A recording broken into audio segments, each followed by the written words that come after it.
صبر کا مادہ نہیں ہوگا تو آپ کام نہیں کر سکیں گے. اور اسی کا ایک دوسرا رخ ہے، جب آپ دعوت حق کے لیے کھڑے ہوں گے پہلا قدم کیا آتا ہے؟ استہزاء، تمسخر، مذاق اڑانا، جس کی میں مثال اب دینا چاہتا ہوں محمد الرسول اللہ صلی اللہ علیہ وسلم کی شخصیت سے.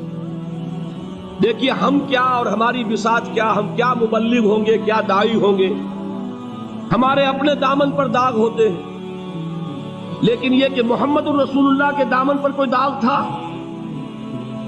ان کو تو سارے مکے والے الصادق الامین کہتے تھے، نہایت محبوب شخصیت تھے. ان کے لیے تو جا صادق، جا الامین، یہ الفاظ سننے میں آتے تھے، آنکھوں کا تارا. لیکن جب آپ نے دعوت اب شروع کی، اب قرآن مجید میں دیکھیے کسی نے کہا مجنون ہو گئے، دماغ خراب ہو گیا، پاگل ہو گئے، اجی شاعر ہیں، کچھ شعر توڑ لیتے ہیں، ہم پر بہت جماتے ہیں.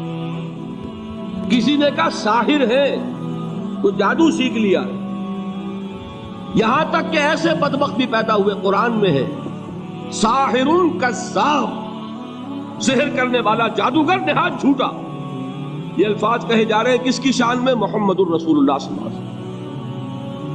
قرآن میں نقل کیا گیا، یا ایھا الذی نزل علیہ الذکر انک لمجنون. کبھی آپ نے اس کا ترجمہ سوچا؟ ہے وہ شخص، دیکھیے تصور کیجئے، حضور جا رہے ہیں، تشریف لے جا رہے ہیں، کسی دعوت میں ہے، تبلیغ میں، یا ویسے ہی تشریف لے جا رہے ہیں، اور کوئی ایک جم گھٹا ہے لوگوں کا، ادھر سے فقرہ آتا ہے، تیر کی طرح لگتا ہے دل میں جا کر محمد کے صلی اللہ علیہ وسلم.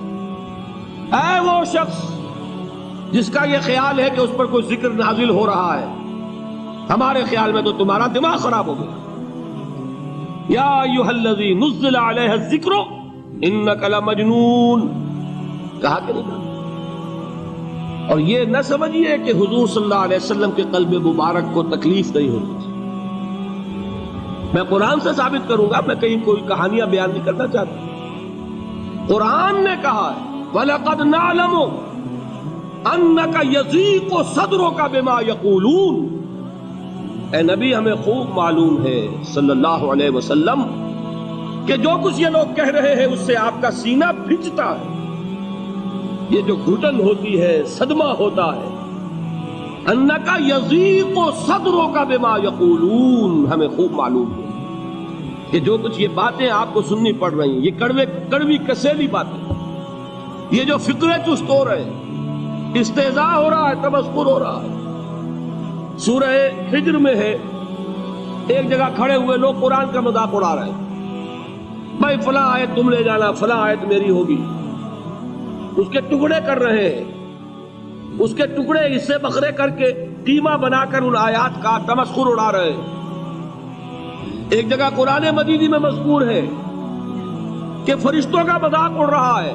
بھائی یہ دیکھو محمد نے کہا ہے صلی اللہ علیہ وسلم کہ جہنم پر تو کل 19 فرشتے ہیں، علیہا 19 قرآن میں آیت نازل ہوئی. ایک پہلوان کہتا بھائی 10 کو تو میں سنبھال لوں گا، باقی 9 کا تم انتظار کر لو. یہ باتیں آ رہی ہیں حضور کے کان میں.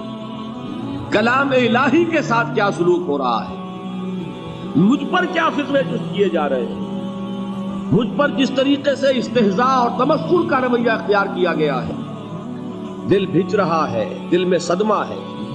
دیکھیے سورہ نون ہے، اور میرے نزدیک یہ دوسری وحی ہے جو حضور پر نازل ہوئی ہے، اس کی ابتدائی آیات، نون والقلم وما یسطرون ما انت بنعمت ربک بمجنون وان لک لاجرا غیر ممنون وانک لعلی خلق عظیم فستبصر ویبصرون بأیکم المفتون ان ربک هو یعلم بمن ضل عن سبیلہ وهو اعلم بالمہتدین.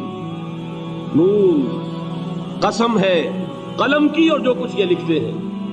اے نبی آپ اپنے رب کی نعمت سے مجنون نہیں ہیں. یہ کیوں کہا جا رہا ہے؟ حضور کو جو صدمہ پہنچا ہے وہی نازل ہوئی ہے دل جوئی کے لیے، تسلی کے لیے. آپ کیوں برا منا رہے ہیں؟ اے نبی آپ کیوں صدمہ اور رنج اور اندوہ محسوس کر رہے ہیں؟ ان بدبختوں کے کہنے سے کوئی آپ مجنون ہو جائیں گے؟ مانتا بے نعمت رب کا بھی مجنون. وَإِنَّ لَكَ لَأَجْرًا غَيْرَ مَمْنُونٍ. آپ کو جو یہ صبر کرنا پڑ رہا ہے، آپ کو جو یہ جھیلنا پڑ رہا ہے، اس کی وجہ سے آپ کو وہ اجر ملے گا جس کا سلسلہ کبھی منقطع نہیں ہوگا. وَإِنَّكَ لَعَلَىٰ خُلُقٍ عَظِيمٍ. اور اے نبی آپ تو خلق عظیم کے حامل ہیں. آپ کا اخلاق، آپ کا کردار، آپ کی سیرت، آپ کی شخصیت میں طہارت، نفاست، پاکیزگی، آج تک دنیا نے کوئی پاگل، کوئی مجنون ایسا بھی دیکھا؟ یہ ساری باتیں اللہ تعالیٰ حضور کی دلجوئی کے لیے فرما رہا ہے. اس سے آپ اندازہ کیجئے کہ کتنا صدمہ ہوتا ہوگا. یہی ہے، اس ساری چیز کو جمع کیجئے تو یہ چیز کیا ہے؟ وَاصْبِرْ عَلَىٰ مَا يَقُولُونَ وَاهْجُرْهُمْ هَجْرًا جَمِيلًا. صبر کرو اے نبی، صبر کرو اے محمد صلی اللہ علیہ وسلم، جھیلو اور برداشت کرو اس پر جو یہ کہہ رہے ہیں. اچھی طرح نوٹ کیجئے یہ بات، ذرا سیرت ہی کا سمجھ لیجئے، آج ایک بیان ہو جائے گا. یوں سمجھیے جب حضور نے یہ کہا کہ مجھ پر وحی نازل ہوئی، فرشتے سے ملاقات ہوئی، تو اب وہ چہمے گوئیاں شروع ہو گئی. معلوم ہوتا دماغ خراب ہو گیا.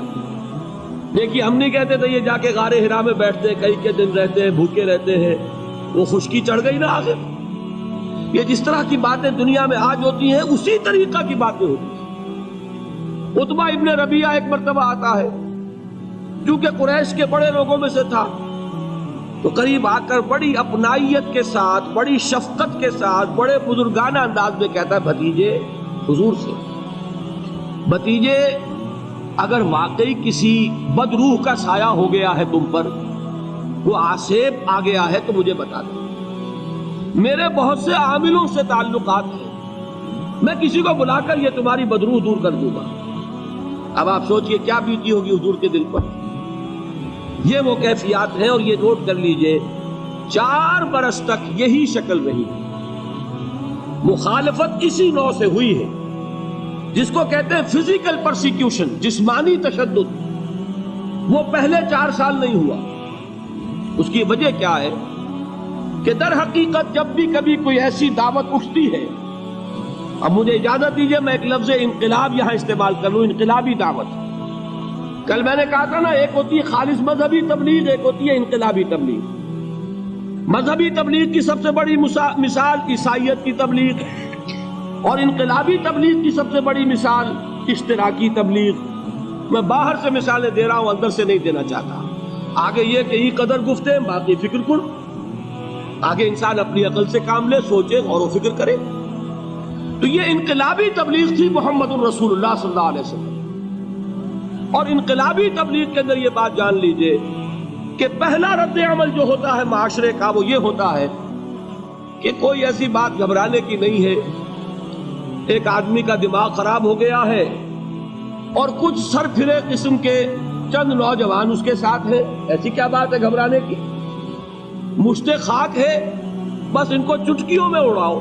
جو چٹکیوں میں اڑانا کہلاتا ہے نا، اسی کو قرآن مجید میں ایک اور جگہ کہا گیا ہے، یریدون لیطفئوا نور اللہ بافواہہم. یہ چاہتے ہیں کہ اللہ کے نور کو اپنے منہ سے بجھا دیں، پھونکے مار کے ہی بس. تو پہلا رد عمل جو ہوتا ہے ایک نظام کا، ایک کسی انقلابی دعوت کے خلاف، وہ رد عمل ہوتا ہے استہزاء، تمسخر، مذاق کرو. ان کو، جس کو آپ انگریزی میں کہتے ہیں ڈی مورلائز کر دو، ان کی ہمتیں جو ہے وہ ٹوٹ جائیں. ان کو اس طریقے سے، اسی کا نام ہے آج کل کی اصطلاح میں کیریکٹر اسیسینیشن.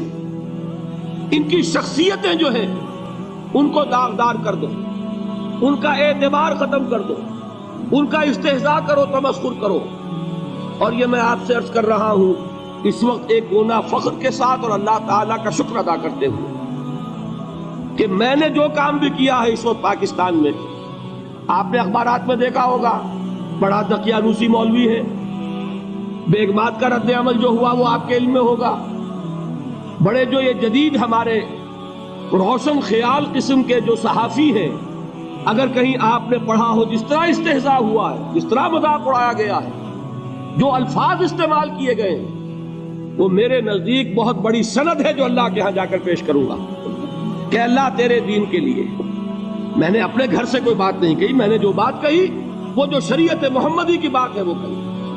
اگر اپنی طرف سے کہی ہو، کوئی اضافہ کیا ہو تو اللہ تعالیٰ کی پھٹکار ہو مجھ پر اور لعنت ہو مجھ پر۔ لیکن اگر میں نے وہی کچھ کہا جو شریعت محمدی کا تقاضا ہے اور قرآن اور سنت کی بات ہے، تو پھر اگر مجھے کسی نے پاگل کہا اور کسی نے دقیانوسی کہا اور کسی نے اور فکرہ جست کیا، تو میں اس کے لیے، میں تو سمجھتا ہوں میرے لیے وہ سند ہے جو اللہ تعالیٰ کے ہاں میں جا کر پیش کروں۔ اور یہ جان لیجئے کہ وہی بات ہوتی ہے ہمیشہ، ہسٹری ریپیٹس اٹسیلف۔ وہ بات کریں گے جو حضور نے کی تھی، وہی رد عمل سامنے آئے گا جو اس وقت آیا۔ اس لیے کہ یہ تو جو انسانی مزاج ہے وہ نہیں بدلا، معاشرے کا انداز نہیں بدلا، وہ جو کام ہوگا اس کا رد عمل ابتدائی وہی ہوگا۔ اور اس میں در حقیقت امتحان ہوتا ہے صبر کا۔ کیا دل شکستہ ہو کر بیٹھ رہے گا انسان؟ ہمت جواب دے جائے گی، کمر ٹوٹ جائے گی، قوت ارادی اور عزیمت جو ہے مزمحل ہو جائے گی، پھونکوں سے چراغ بجھ جائے گا۔ یہ جو میں نے آیت آپ کو سنائی تھی اس کا بڑی خوبصورت کی ساتھ ترجمہ کیا ہے مولانا ظفر علی خان نے کہ نور خدا ہے کفر کی حرکت پہ خندہ زن، پھونکوں سے یہ چراغ بجھایا نہ جائے گا۔ یریدون لیطفئوا نور اللہ بافواہہم واللہ متم نورہ ولو کرہ الکافرون۔ یہ چاہتے ہیں کہ اپنے منہ کی پھونکوں سے اللہ کے نور کو بجھا دیں، حالانکہ اللہ تعالیٰ تو اپنے نور کا اتمام فرما کر رہے گا، خواہ ان کافروں کو کتنا ہی ناگوار ہو۔ اس کی ترجمانی ہے نور خدا ہے کفر کی حرکت پہ خندہ زن، پھونکوں سے یہ چراغ بجھایا نہ جائے۔ بہرحال اس مرحلے پر میں نے آپ کو دو صبر بتائے۔ صبر کس چیز سے؟ اپنا کیریئر دنیاوی جو بھی آپ حاصل کر سکتے تھے۔ ذہین آدمی ذہانت لگائے گا تو دین کی دعوت دے گا ایٹ دی انٹلیکچوئل لیول۔ اور یہ بات جان لیجئے کہ یہ چیز دنیا میں کسی کمائی کا ذریعہ نہیں بن سکتی، اسے قربانی دینی پڑے گی کیریئر کی، اپنے مفادات کی، تب کام کر سکے گا۔ عام آدمی وقت لگائے گا، صلاحیتیں صرف کرے گا، اپنی وہی اس وقت سے اور توانائی سے پیسہ بنا سکتا تھا۔ آج کل تو آپ کو معلوم ہے کہ بڑی سادی ہو گئی ہے یہ حساب کتاب کی بات، بہت سادہ۔ ایک انسکلڈ لیبرر کا 1 گھنٹہ برابر ہے اتنے روپے کے، ایک سکلڈ لیبرر کا 1 گھنٹہ برابر ہے اتنے روپے کے۔ آپ تو ہر چیز کاؤنٹ کر سکتے ہیں، میئر کر سکتے ہیں۔ جو شخص 1 گھنٹہ لگا رہا ہے اس نے کچھ پیسہ خرچ کیا ہے نا، اسی وقت کو لگا کر وہ پیسہ بناتا، اسی ذہانت اور صلاحیت سے وہ کمائی کرتا۔ ادھر لگایا تو وہ جو کمی ہو رہی ہے اس کو برداشت کرنا، اس کو جھیلنا اور خوش دلی سے برداشت کرنا، یہ سمجھنا کہ در حقیقت یہ سب کچھ کیا ہے کہ اللہ تعالیٰ کے ہاں اس کا اجر و ثواب ملے گا۔ یہ صبر کا ایک رخ، اور استہزاء ہو، تمسخر ہو، مذاق اڑے، فکرے چست ہو، دقیانوسی کہا جائے، ریئیکشنری کہا جائے، یہ بڑے ریئیکشنری ہے، یہ بڑے پچھلے زمانے کے لوگ ہیں، اگلے وقتوں کے ہیں یہ لوگ، انہیں کچھ نہ کہو۔ جو کہا جائے سنو، وَاصْبِرْ عَلَى مَا يَقُولُونَ وَاهْجُرْهُمْ هَجْرًا جَمِيلًا، اور صبر کیجئے محمد صلی اللہ علیہ وسلم۔ دیکھیے کوئی پہلو ایسا نہیں ہے جس میں ہمیں ہدایت قرآن مجید سے اور سیرت محمد صلی اللہ علیہ وسلم سے ملنا جائے۔ اگر اللہ تعالیٰ مقام دعوت پر فائز ہونے کی توفیق عطا فرما دے تو جو مرحلے پیش آئیں گے وہ آپ کو نظر آ جائیں گے سیرت محمدی میں صلی اللہ علیہ وسلم، اور اس وقت حضور سے جو کہا گیا اس سے آپ کے دل پر بھی، اس کے زخمی جو آپ کا دل ہے، آپ کے احساسات ہیں، اس پر مرہم رکھا جائے گا۔ وَلَقَدْ نَعْلَمُ أَنَّكَ يَضِيقُ صَدْرُكَ بِمَا يَقُولُونَ، ہمیں خوب معلوم ہے کہ جو کچھ آج تمہیں سننا پڑ رہا ہے اس سے تمہارا سینہ بھجتا ہے، تمہیں رنج اور صدمہ ہوتا ہے، لیکن وَاصْبِرْ عَلَى مَا يَقُولُونَ، جو کچھ یہ کہہ رہے ہیں اس پر صبر کیجئے، اس کو جھیلیے اور برداشت۔